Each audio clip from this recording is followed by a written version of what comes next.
A few years ago, I decided to start a business, right? I think that's something that every American has probably wanted to do at one point or another. Okay, actually, if I'm being honest, I didn't want to start a business. I just really wanted big boy business tools to do my personal projects, and I needed a way to pay for them, so I created a business to help do that. But the truth is, as my business grew, so did my needs. You see, I got tired of cutting metal brackets by hand, so I bought a big CNC machine to do it for me.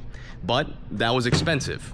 So I started selling things like keychains and license plate frames and helmet hangers to help pay for it, right?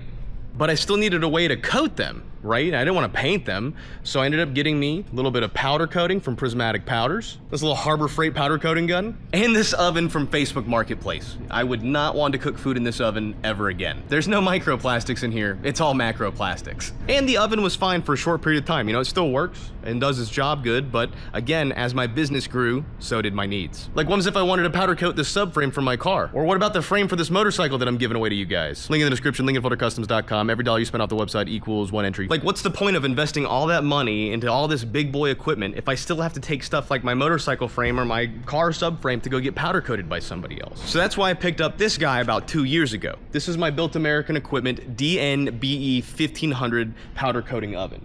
And it has honestly been one of the best, if not the best investment into my business stuff. I want to tell you guys about it. Now, this is gonna surprise you guys. I did pay for this thing. I know that's crazy on this channel, but I did pay for this guy. I got a good deal. I'm not gonna lie, I did get a good deal. And you guys can too if you use my coupon code, DOITWITHDAN. When this thing showed up, it showed up on a pallet and surrounded by wood. It was like in its own little box, and we had to disassemble the box to get it out. Push it out, and I'm gonna turn it sideways like that. Yeah, all right. Come on.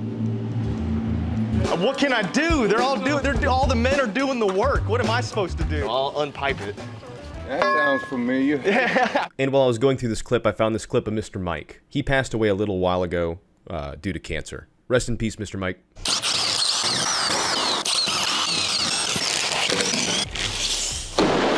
Holy shit. It showed up basically pretty much assembled and ready to go. All I had to do was pull apart the wood and get it off the pallet, which, despite how big it is, was actually pretty easy to do. You'd be surprised. This thing weighs, I think, in the 500 to 700 pound range, but it's super movable. I was able to move this from my old shop to this shop, just me and a couple of dudes picked it up. It was that simple. I thought it was gonna be really hard to move, but it was the table that was the hard thing to move. Like, I'll show you. You guys know I'm not a big guy.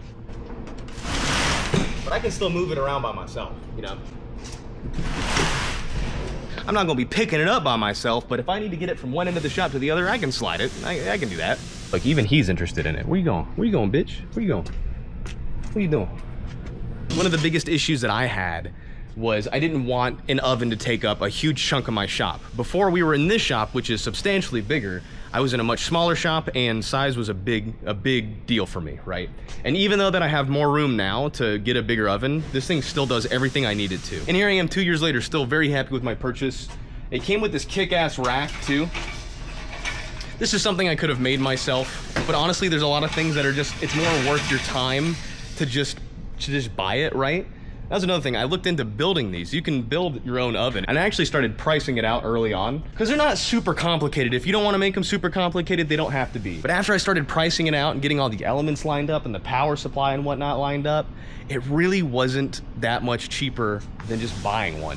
And not only did this one come with this sweet rack, it also came with this sweet hanging rack, so you can just hang all your stuff up here, as well as the concealed elements. See, you have 4 standard elements behind your panels here. You got 2 up top, and then you got 2 down here in the bottom as well. And that's really nice, because a lot of these ovens will just have the exposed burners. You can bump up against them, you can short circuit them, you can burn yourself on them, especially if you don't know what you're doing and try to make it yourself. And this also comes with an internal recirculating fan. This is imperative, right? When you have a big oven like this took me embarrassingly too long to figure out, but obviously heat rises, right? So if you were to put something big, like let's say on this rack in here, like what I did with my sim rig, where, you know, I hung it so the top was up here and the bottom was way down here. I didn't use the recirculating fan, so the top got cooked and the bottom didn't. So that's another great feature about having an oven like this. I like it so much I started working with these guys. I got my own coupon code, as you guys can see, but it came out of the box, easy to use. I actually have a video unboxing this, you guys should check it out. It's in the description, but it's very simple. You just flip it on, power runs to everything, and then you just set your temperature, right? I have it set right now to 400, it's at 90 because that's how hot it is in here. Ambient 90-degree temperatures, real big fun, we like that. Casual day in Georgia. Honestly, with how hot it is in Georgia, we could probably just throw it in there by itself without even turning it on. It'd still bake the powder coat just fine. Oh, and this looks weird because the refresh rate of my camera is making it look weird, but this looks normal on my end here. Another thing that I really like about this is the insulated doors. We have some really good insulation here along the entire seams of the doors and in between the cracks. When this thing gets hot, it's really nice to not have to worry about it heating up the shop. All that heat stays inside. But I need your help, guys. This isn't just a review video. I mean, it is a review video, but I need your help deciding on something. You see, I need your help coming up with a good color to do this frame. I've talked about this Pestilence build is gonna be white and gold, or at least that's where my brain is heading right now. That is still subject to change before the end of the month. But I have a cool color that I think will look cool on the frame. It's a veiny texture by Prismatic Powders, where I get all my powder from. Let's give it a quick test and see how we like it. All right, these are guys over at Prismatic Powder. Paleon Golden Green. That's 10 minutes at 400 degrees Fahrenheit. Come over to our oven, kick that bad boy on. I'm actually gonna set this oven a little bit higher than 400 degrees because when you open up the big doors, you know, you open them up. If you open them up for too long, you lose a lot of that heat. You lose a lot of that retained heat. So what I usually do is I set this guy for about 50 to 80 degrees higher than 400. That way when we open our door, put our product in, and then close the door, it only loses a little bit, stays up there kind of high. I've had a lot of good luck with that.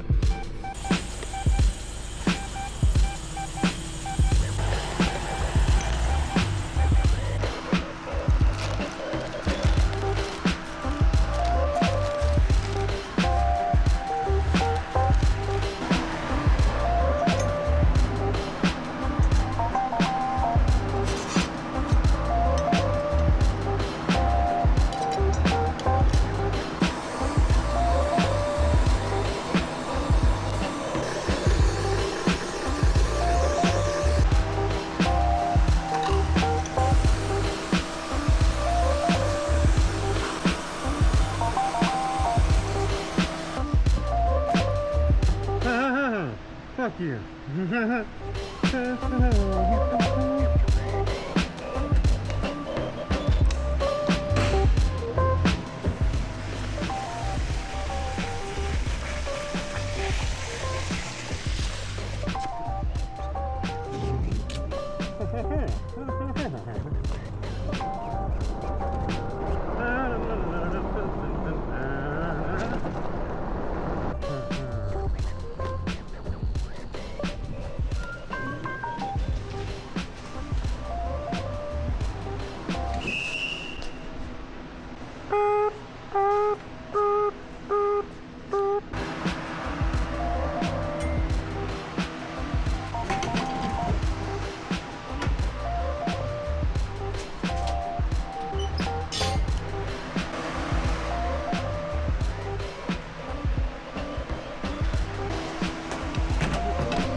And this is the final result of the powder coating. I'm struggling with it though. I'm not sure it's the direction that I want to head despite how cool it looks. What do you guys think?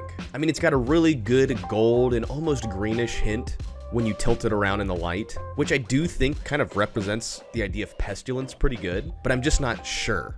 All right, this is where you guys come into play. What do you guys feel about this color for the frame? That's the only part that I'm having trouble is locking in a color for the frame. I do think I like the idea of using the crinkle style pattern, and this camera's not doing a good job of how good this looks, but you know, doing the whole frame and then this color, I don't know. It's got me rethinking the whole color scheme of our Honda Magna because I love the idea of a white and gold and black bike, but I'm just wondering if it might be too gaudy. You know, like too much of a, I don't know. I'm just worried it might be too much of a risky color to do a whole frame for our first giveaway bike. And I want to make sure it looks good. I'm kind of erring on the side of caution about maybe being more safe than risky with this first one, just because I want to make sure it's cool. What do you guys think? How are you guys feeling? I need your opinions here. You know, I gotta say, dollar for dollar, pound for pound, this is the best and most effective powder coating oven you can buy. Here's a cool thing, man. They have a bunch of different models that will fit your individual needs, right? Like, you know, it's not just this particular size. They got ones that are deeper, they got ones that are taller, they got ones that are wider, they got ones that are all three, just like your mom. But this one, I think, is the perfect medium for everything, the 1500. You can do wheels, you can do subframes, you can do motorcycle frames. Like, I'll be able to fit my motorcycle frame in there. I did my racing sim in that beautiful purple by Prismatic Powders as well. We'll be able to fit this guy up in there, no big deal, whenever you guys help me decide on the final color. But everything on this thing is really well built. It is American made, obviously, by the name you can tell. A lot of businesses are being affected by tariffs. Thankfully, these guys aren't. They're all 100% made here in America. And don't forget, you can get 5% off using the coupon code DOITWITHDAN. Don't use anybody else's code, use mine. I'd love to be able to tell you about the wiring, but I'm gonna be honest, I'm stupid when it comes to the wiring, so my suggestion is to probably just have an electrician do it for you like I did. I genuinely don't even know what breaker it is. We'll close today's video by talking about the last little things about the oven. First and foremost, I want to say a lot of this stuff is customizable. They have a lot of options on their website. You can choose from all different sorts of things. You don't have to get the cart, you can make it yourself. I think maybe like a glass door would be kind of cool, right? Wouldn't that be sweet if you could see the parts? That way you'd know they're cured. I don't know if that's possible. But overall, like I said, the build quality on this thing is fantastic. It's got very nice hinges, very well-built hinges. The doors feel good, the insulation's good. It doesn't emit a lot of heat. It also retains a lot of heat when it's on. It warms up pretty quick. I would say it warms up almost as quick as this oven, which is really impressive considering how this thing is maybe like 5 times its size and it only has 4 burners. That little guy has 2 burners for that small space, or I should say elements. I think the proper term is elements. I do have a damaged vent fan cover right here. They sent me a new one. I'm gonna pop a new one on very soon, as well as some of the updated logos. I gotta put those guys on. But I think dollar for dollar, it's, I mean, I honestly don't know how else I would do it, you know? But yeah, thanks for watching, guys. I've left a link in the description for this, as well as their website. You can check out all their social medias and stuff. And like I said, I am working with these guys now. They've been really good to me. Tom has been really excellent to work with, and I even have their spray booth on the way too, so that should be here pretty soon. And I won't have to use this ghetto stand anymore. I made this like 2-3 years ago to do all my powder coating on, and it's done its job, but it's time for something better. So I'll be setting up their spray booth here very soon. I'm really looking forward to that. But that being said, I hope you guys have an excellent 4th of July. Keep all your fingers, don't get too drunk, and have a good afternoon.